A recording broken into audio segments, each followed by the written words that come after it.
대권 뉴스.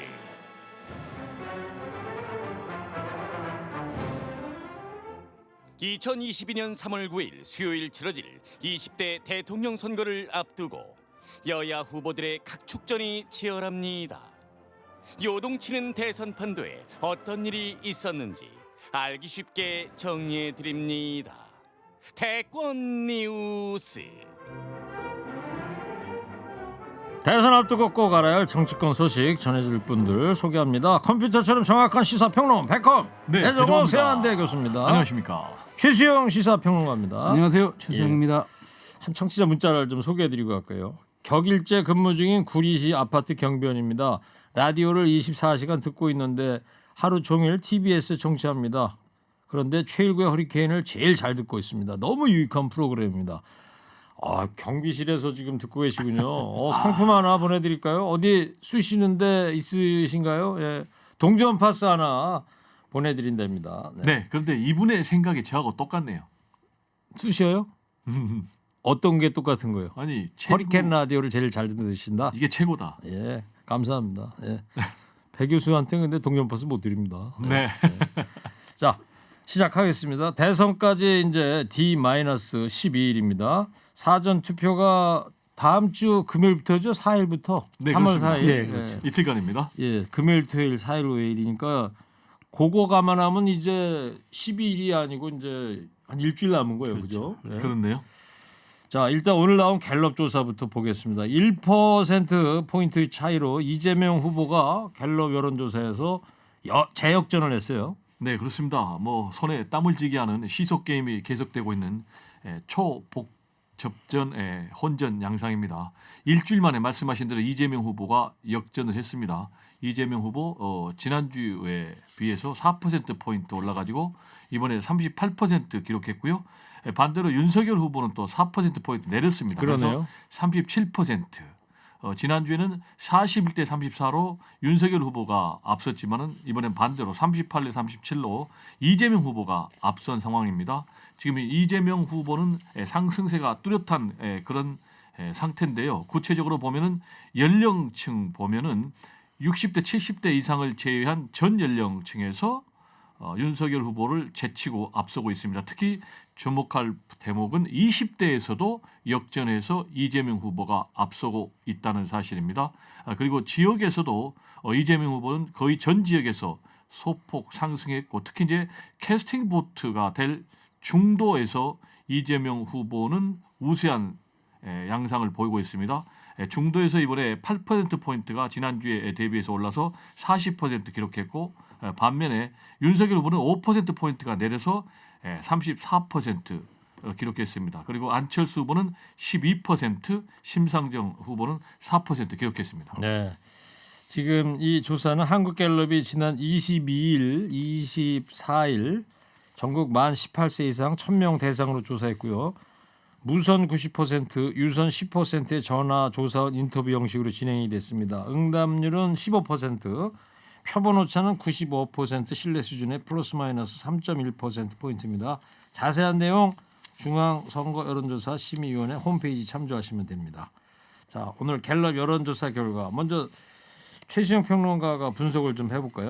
그러니까 저는 지금 눈에 띄는 게 지금 중도에서 일단 그 이재명 후보가 40%포인트가 나왔고 윤석열 후보가 34%포인트 나왔다는 거.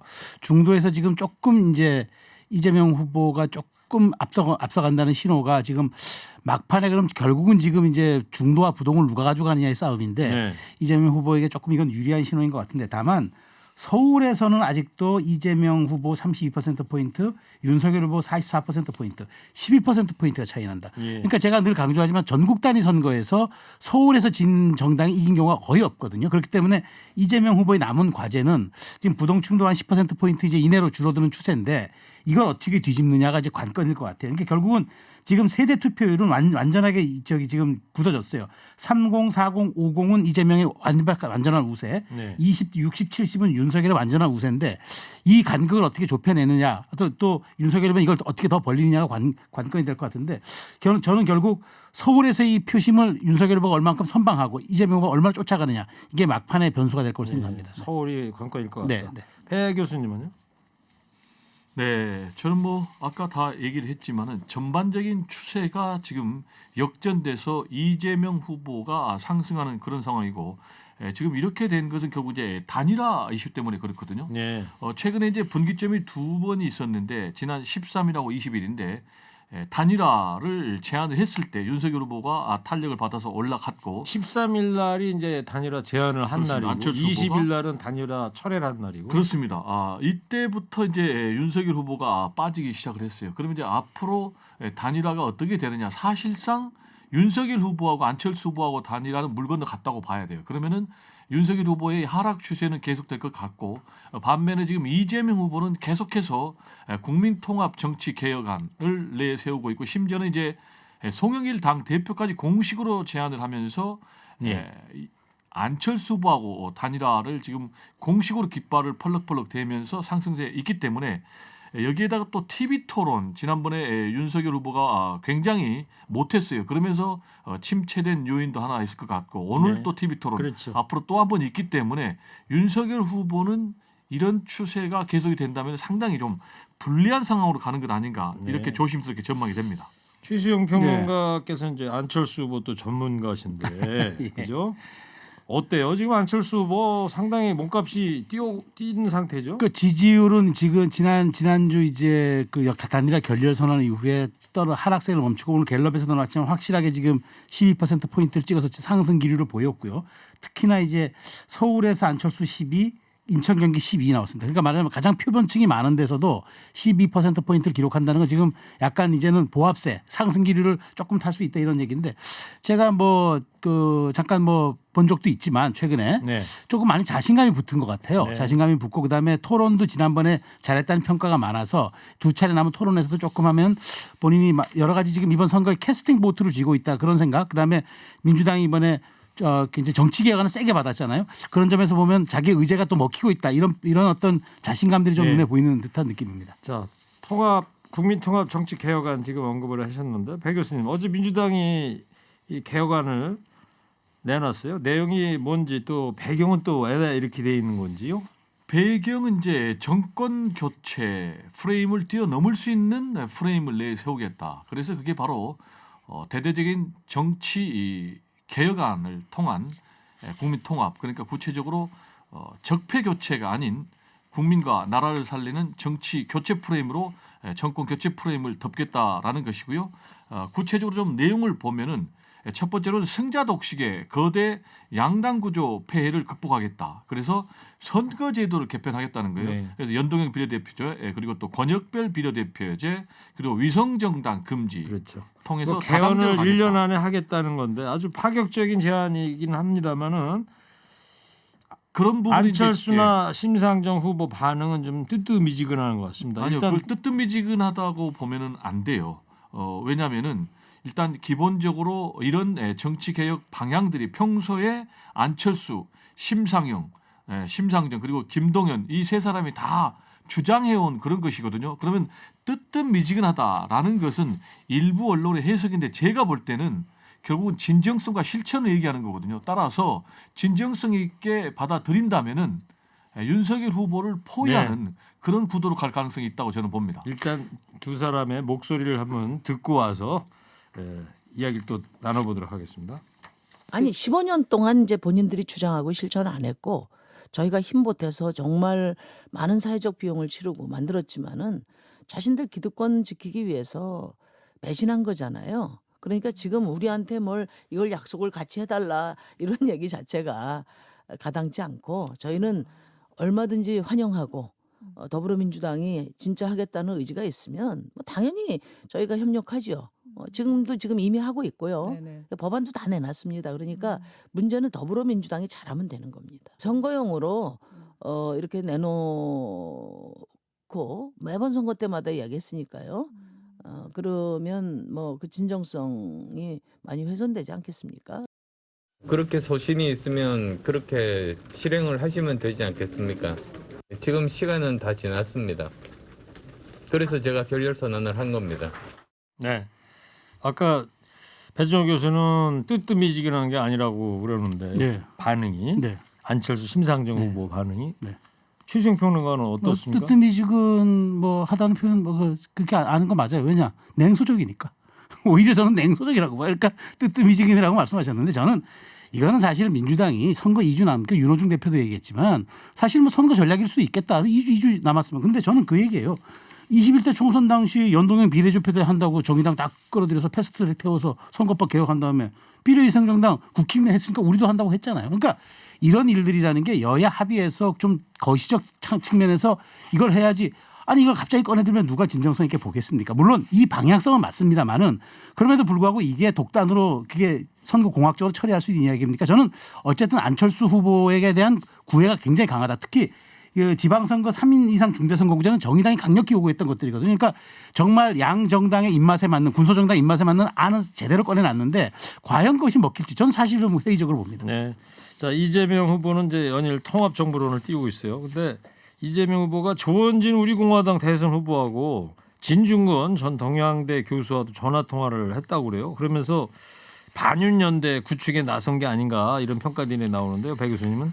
네, 저도 그런 부분에 동의하는 게 일종의 윤석열 후보 포위 전략이라고 봐야 되겠죠. 왜냐하면 윤석열 후보는 지금 적폐청산 수사를 얘기하면서 사실상 정치 보복을 공언하고 있는 그런 상황이기 때문에 이렇게 이제 국민 통합 정치 개혁안을 내세움으로 인해서 차별화에 나서고 있다고 봐야 되고 그 연장선상에서 진중권 전 교수에게도 전화 통화를 했고 또 그리고 박근혜 전 대통령의 핵심이라고 할 수 있는 조원진 우리 공화당 대선 후보에게도 전화를 한 것이 아닌가 네. 이렇게 생각이 되고요. 역시 이제 정책 연대를 제안까지 했는데 조원진 후보는 정책 연대를 거절하면서 대신 정책 토론을 수용하겠다라고 얘기를 하니까 이재명 후보가 그러면은 정책 토론하자 김동연 후보랑 같이 이런 행보 자체가 중도 무당층에는 이재명 후보가 정말로 국민 통합을 위해서 상당히 노력하는구나라는 메시지가 되기 때문에 상당히 좀 중도에게는 긍정적인 영향을 미칠 것으로 보입니다. 최수영 평론가는 이런 반윤연대 성사될 거라고 어떻게 전망하세요? 그러니까 지금 뭐 이재명 후보 입장에서는 선거 2주밖에 안 남았는데 자 보십시오. 정권 교체 지수는 여전히 50%가 넘잖아요. 그렇다면은 이걸 이길 수 있는 방법은 정치 교체밖에 없는 거죠. 그러니까 프레임 전환을 시도한 거고 반윤 빅텐트를 치자 우리가 쳐가지고 윤석열 고립하자고 하는데 저는 이제 이것이 지금 이재명 후보가 마지막 돌파구로 정치 개혁안까지 꺼내가지고 이렇게 중도를 포섭하기 위한 이런 구애하기 위한 이런 어떤 전략은 이해가 되지만 과연 그것이 제가 아까 말씀드린 대로 180석을 가졌을 때 그러면 2년 동안 이것을 밀어붙이거나 이것에 대한 이야기를 먼저 했었어야지 지금 와서 하는 게 얼마큼 설득력을 가질까? 선거 코앞에 두고 예, 그건 의문입니다. 네. 윤석열 안철수 단일화 얘기도 좀 해볼게요. 오늘 아침에 라디오에서 이준석 대표가 기존 방침을 재확인하는 발언을 했는데요. 잠깐 들어보겠습니다. 저는 이렇게 말씀드릴게요. 예. 안철수 대표의 말만 갖고 제가 얘기하는 겁니다. 네. 본인이 단일화 없다 그랬다가 단일화 하자 그랬다가 또 단일화 결렬됐다 그랬다가 뭐 이러잖아요 지금. 네. 그거 다 국민의당에서 한 얘기입니다. 하지만 만약에 안철수 대표가 뭐 출마를 포기한다든지 하면은 그에 대한 적절한 예우를 하겠다가 공식적인 제 입장이거든요. 단일화에 대해 가지고는 네. 우리 후보의 의중이 최우선이다 이렇게 얘기했습니다. 그러니까 제발 거강꾼들은 빠지라는 거고 지금 상황에서 저는 제가 당 대표로서 이태규 의원과도 협상한 거는 합당에 대해 가지고는 우리가 이런 조건이다. 당연히 선거 일이니까 합당은 당 대표의 권한이거든요. 예. 그거에 대해서만 얘기했을 뿐이지. 네. 자, 한마디로 이제 단일화 결렬의 책임은 본인 이준석 대표가 아니고 안철수 후보 쪽으로 돌리는 거예요, 그죠, 배 교수님? 그렇습니다. 지금 이준석 대표는 계속해서 던지는 메시지가 결렬 책임은 안철수 후보 그리고 독자 완주 못한다 이런 얘기거든요. 그러면서 뭐 불과 하루 전에는 속이 좁은 안철수 이렇게까지 얘기를 한가 하면 또 얼마 전에는 뭐 페이스북에다가 부처님 손바닥에 있는 뭐 선우공 네. 이걸 또 띄우는가 하면 삼장법사 뭐 손바닥이라고 그러죠. 그렇습니다. 그래가지고 또 뭐 유세차 질식 사고와 관련해서는 뭐 요소 쓰고 유세차를 타야 되냐 이런 식으로 온갖 조롱과 모욕을 계속하고 있는 이런 상황인데 그러다 보니까 지금 권영세 본부장이 주의를 줄 정도인데 30대 젊은 대표가 정말 해서는 안 될 그런 구태 정치를 계속하고 있는 건 아닌가라는 좀 안타까운 마음이고요. 만약에 사실상 물 건너갔지만은 안철수 윤석열 후보의 단일화가 완전히 결렬이 돼서 대선에서 패배한다면은 대선 패배의 1등 공신은 이준석이 될 것이다. 그리고 이준석 본인의 정치적인 미래는 사실상 굉장히 어렵게 될 것이고 개인뿐만이 아니고 젊은 정치인들의 세대 교체 정치에도 정말 찬물을 끼얹는 그런 길이 되기 때문에 좀 상당히 지금부터라도 발언을 좀 신중하게 국민들이 공감할 수 있는 그런 진중한 발언을 할 필요가 있다라는 얘기를 좀 강조를 하고 싶습니다. 그래요. 저는 짧게 말씀드리면 이준석 대표에게는 이제 아무 의미가 없어요. 이제 제가 보기에 모든 공은 후보한테 넘어갔고 후보 중심에서 후보가 제가 듣기로는 내 이외에 아무도 입도 뻥끗하지 말라는 이야기들이 아마 흘러간 것으로 알아요. 그러니까 안철수 후보 쪽 얘기하는 아니 이제 윤석열 후보. 윤석열 네, 후보. 그래서 지금 이준석 대표가 얘기하는 건 아마 대표니까 방송 섭외가 들어오니까 나가서 얘기하는데 지금 보니까 톤 다운이 많이 됐고 그다음에 본인이 지금 하는 건 난 합당밖에 내 역할이 없어요라고 얘기하는 건 사실은 저게 자기 일을 부정하는 얘기고 그러니까 이게 지금 이준석 대표는 제가 보기에 이제 단일화 변수가 되지 못한다. 이제 남은 이틀간에 저는 대단한 어떤 그 빅 이벤트가 있다면은 윤석열 후보 본인의 몫이 될 거다 생각합니다. 오늘 밤에 이제 TV 토론 끝나고 나서 이후부터 네네. 주말까지예요. 토일이죠. 저는 굉장히 네, 28일 다음 주 월요일에 이제 투표지 인쇄한다고 그렇죠. 그러니까 그러면 빅 이벤트라고도 얘기를 하시고 그러는데 혹시 말이에요. 윤석열 후보가 직접 나서는 분위기 뭐 감지되는 거 혹시 뭐 취재된 거 좀 있어요? 아니 뭐 일단 뭐 언론사 기자들이 이제 어제 밤부터 이제 저 안철수 대표 자택 앞에 이제 뻗치기를 하고 있다는 얘기들이 들립니다. 찾아갈 수도 있다는 윤석열 후보가 찾아갈 불시에 찾아갈 수도 있다는 이제 그런 정보들이 있으니까 그럼 무리가 가고 있다고 보고 있고요. 저는 어찌되었건 3월 3일부터는 여론조사 공표 금지입니다. 그렇다면은 단일화 효과를 누릴 수 있는 건 3월 1일밖에 없어요. 그러면 마지막 남은 시간은 저는 토 1이 될 수밖에 없다. 좀 논리적으로 유추해 본다면 그게 좀 합당하다고 생각합니다. 그렇군요. 자, 오늘 정치 분야 TV 토론이 있습니다. 안철수 후보가 단일화에 대한 의증을 드러내지 않을까 싶은데 두 분은 어떻게 전망하시는지요? 배종훈 교수님? 저는 뭐 의중을 드러낸다고 보고요. 다만 수위가 어느 정도인지는 좀 지켜봐야 될 것 같고 지금 2차 TV 토론에 이어서 지난번 3차 TV 토론에서도 이재명 후보 사실상 단일화에 대한 러브콜을 안철수 후보에게 계속 보냈고 안철수 후보도 시청자들이 정확하게 캐치를 못해서 그렇지 상당히 좀 긍정적으로 화답을 했어요. 2차, 3차 TV 토론에서 안철수 후보는 윤석열 후보를 완전히 코너에 몰아가지고 거의 괴멸 직전까지 밀어붙였는데 이거는 두 가지가 있다고 봐야 돼. 하나는 독자 완주에 대비한 것도 있고 이재명 후보하고의 단일화까지도 저는 열어놨다고 보는데 오늘 토론회에서는 이재명 후보가 보다 선명하게 안철수 후보에게 단일화 정치 개혁을 제의를 할 것 같고 상당 부분 안철수 후보도 더 강도 높은 화답을 할 것으로 보이고 일단 근본적으로 한마디로 얘기하면은 안철수 윤석열 단일화는 완전 물 건너갔다. 세 가지 이유. 하나는 감정적으로 끝났다. 두 번째는 명분이 없다. 그리고 세 번째는 전혀 실리도 없다. 그래서 계속해서 국민의힘 윤석열 후보 측에서 안철수 후보 단일화를 지금 짚히는 것은 대선 전략인데 그거는 일종의 스토킹에 해당된다라는 얘기를 좀 드리고 싶어요. 뭐 아주 희망사항이 아주 다양하신데 뭐 좀 그럴 수 있습니다. 알겠습니다. 다음 주제로 넘어가겠습니다. 자, 김건희 씨 주가 조작 의혹에 대해서 여당이 연일 맹폭 중인데요. 배 교수님 뭐 새로 나온 게 있어요? 새로 나온 게 좀 있습니다. 세 가지가 나왔는데요. 자, 두 분 지금부터 몇 분 안 남아가지고 간결하게 좀 답변을 알겠습니다. 부탁할게요. 윤석열 후보 김건희 씨 주식 거래 계좌 1개밖에 공개 안 했는데 4가지가 더 있는 것으로 드러났고요. 그리고 서울중앙지검장 취임 이후에도요. 김건희 씨가 주식 거래 특히 이제 작전지 의심되는 것도 있었고요. 그리고 전화로만 주문 거래했다라고 국민의힘에서 밝혔는데 홈트레이딩 시스템에 의해서도 거래를 한 것이 또 드러났습니다. 예. 국민의힘 측 입장은 뭡니까 지금? 공소장 오류다. 검찰이 공소장을 잘못 작성했다. 그래서 이것을 민주당 김남국 의원에 제출했고 검찰 어쨌든 대형 오보에 대한 책임을 검찰이 져야 될 것이다. 어쨌든 이 검찰에 있는 공소장 내용과 사실관계 다르고 김건희 씨는 직접 다 거래를 했다. 이게 국민의힘의 입장입니다. 네. 자, 검찰도 밝혔습니다. 공소장 오류 전혀 없다. 네, 알겠습니다. 오늘 원희룡 본부장 국민의힘 긴급 기자회견을 했는데 고속도로변 배수구에서 대장도 문건을 대량 입수했다는 건데 어떤 내용이에요? 일단 뭐 이게 습득 정의도 좀 뜬금없고요. 내용도 별 특별한 것이 없어요. 지금 뭐 검정 가방이 발견이 됐다. 뭐 안양 성남 간의 제2 경인고속도로 분당 출구에는 배수로에 버려져 있는 것이라는데 과연 배수로에 버려져 있을까? 선거 12일 남은 상황에서 좀 상당히 뜬금없는 그런 이제 발견물이어서 좀 배경이 있는 것 아닌가 생각이 되고요. 이 서류가 성남도시개발공사 기획팀장이었던 정민영 변호사가 네. 버린 걸로 추정을 하던데 네. 네. 국민의힘 측에서는 어떤 의혹을 제기하고 그러니까 있는 거예요? 이 가방에 정민현 변호사의 명함, 원천징수 영수증, 그다음에 자필 메모가 가득 있다. 더군다나 이 후보 선거법 위반 사건 수사 및 재판 대응에 관한 문구도 다수 있다. 그렇기 때문에 특히 여기에는 2016년 1월 12일자 대장동 공단 분리개발 보고서도 확보가 있기 때문에 검찰이 다시 재수사해야 된다. 이게 지금 원희룡 본부장의 주장입니다. 알겠습니다. 네, 오늘 밤 정치 분야 TV 토론이었습니다. TV 토론이 지지자 변경에 별 영향이 없다는 여론조사가 있더라고요. 배 교수께서 좀 소개를 해주실래요? 네, 보니까요.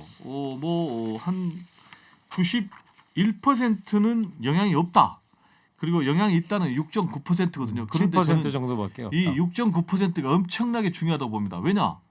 1, 2% 승부인데 6.9%가 왔다 갔다 하면은 네. 승패가 바뀌는 거죠. 그래서 그렇군요. 매우 TV 토론이 중요하다라고 얘기하고 최수영 있습니다. 평론가도 이 여론조사에 동의하십니까? 그렇죠. 그러니까 일단 전환 효과보다는 강화 효과가 있는 게 TV 토론이긴 한데 그럼에도 불구하고 2번밖에 남지 않았기 때문에 국민들은 선택할 수 있는 시간이 많지 않아서 이 두 개에 집중할 수밖에 없을 것입니다. 알겠습니다. 자, 마지막으로요. 오늘 한 줄 평하겠습니다. 민주당의 정치 개혁안 협력 제안을 받은 3지대 후보들은 하나같이 진정성을 의심하고 있는데요.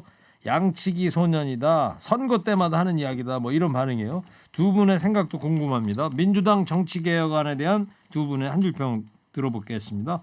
먼저 배종호 교수님부터 해주세요. 3, 2, 1. 국민의 열망이 담긴 정치 개혁안 꼭 실천해 주십시오. 교수님 고민 좀 해주세요. 이어서 최수영 평론가님. 3, 2, 1. 그렇게 필요했으면 진즉하지 그랬슈. 좀 더 창의적으로 해주세요. 아까도 그런 얘기를 해서 AI가 이런 반응을 보인 게 아닌가 싶습니다. 자, 대권 뉴스 매주 금요일 날 하는 지금까지 배종호 교수, 최수영 시사평론가였습니다. 다음 주 금요일 날 또 뵙겠습니다. 감사합니다. 감사합니다.